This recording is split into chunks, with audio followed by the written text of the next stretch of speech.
For whatever reason, this just made me think of 9/11 because the morning of 9/11, a hurricane came, supposed to hit the East Coast and then it just disappeared. It's got something to do with them harnessing energy and what have you. So this solar eclipse and this potential hurricane, it just made me think of that. We don't know for sure. Like I said, nothing is definite, as you'll see, but there potentially could, August 21st, might feature both an eclipse and a hurricane. I'm going to skip around. I am writing this 8 days from August 21st, which means I'm routinely watching the global weather models. Within 7 to 10 days, weather models start to provide more credible information on the possibility of clouds or rain during the Great American Eclipse. While peeking at the models today, something caught my eye. It is plausible that we could see a hurricane in very close proximity to the path of totality of the Great American Eclipse. As you might guess, if that happens, it will rank pretty highly on the "that special" meter. The current system that could become a hurricane is just a cluster of clouds associated with a tropical wave right now. This system is on the heels of Tropical Depression 8, which is expected to become Tropical Storm Gert within the next 24 hours, according to the National Hurricane Center. That storm, currently located southwest of Bermuda, is predicted to curve out to sea.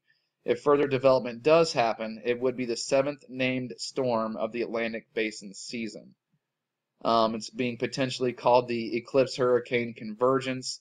Ironically, the path of totality for the eclipse is just north and east of the predicted position of the storm. Like I said, we don't know. Might show up, might not.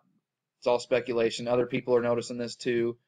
To be clear, there's nothing definite right now at this time, but if there is a hurricane sitting just to the southwest of the path of totality, wouldn't that be cool? It would be an amazing sight to see the shadow of the eclipse stretching across a hurricane. We know that the eclipse part of the equation is pretty definite. Only time will tell if meteorologists will be talking about two of nature's most awe-inspiring events on August 21st. So that would make it even more ominous if that happened. And like I said, it just made me think of 9/11, the day that that hurricane washed ashore and then just disappeared. So we'll see if that happens again here. I really do believe it's some sort of energy direction. I think there's going to be a huge, of course, consciousness and energy exchange between the sun and everyone the day that this happens. The news is even reporting that the animals are going to act crazy, so you can imagine that the people are going to act crazy as well. So I don't expect anything to actually happen on the 21st. Like, I don't think there will be any kind of attacks or earthquakes or anything like that at all. I just see this as a big day of warning of what's to come, of the cleansing, of judgment, whatever you want to call it. And this thing comes right down the middle, man. You know, this is divide and conquer at its best. You know, separating maybe the believers from the non-believers, I don't know. But it is the eclipse of the S-U-N and the eclipse of the S-O-N. So, big deal. What's interesting is the sun has been freaking out too recently, been letting off some pretty massive flares.